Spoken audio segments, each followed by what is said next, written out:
Sue Moroney.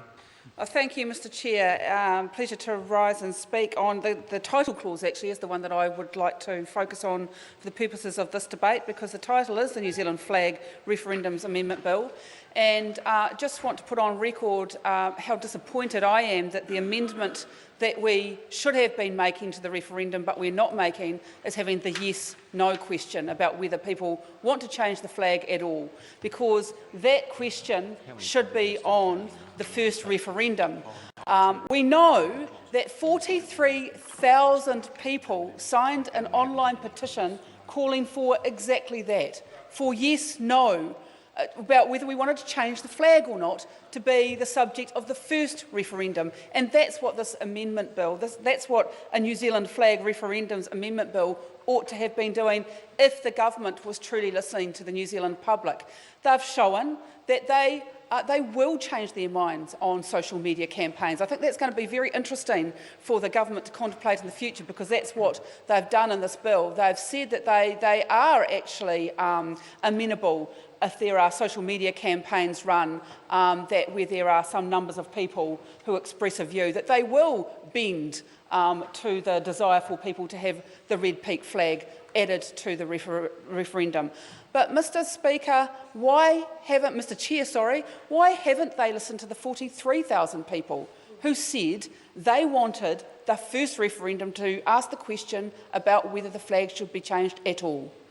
There is still an opportunity, Mr Chair, for all of those things to happen under this bill after it is passed. Because as I pointed out in my previous contribution, and I really would like to hear from the Minister on whether the government would entertain this or not, because this would truly be a solution that I think could be supported by all parties around this chamber. And I'm particularly looking to New Zealand First. But if one of these 5 flags that is now going to be on this referendum was the New Zealand flag, the current New Zealand flag, would that address the issues that is causing New Zealand First to vote against this legislation? It looks like it may well do. And wouldn't that be a nice, neat, tidy solution? Because then everyone would actually get what they wanted in one referendum. And if we did it in one referendum, if we got the view of the country expressed in that one referendum, we would save in the order of about $13 to $15 million. Not a small amount of money. We could save that money and truly find out what the will of the New Zealand public was.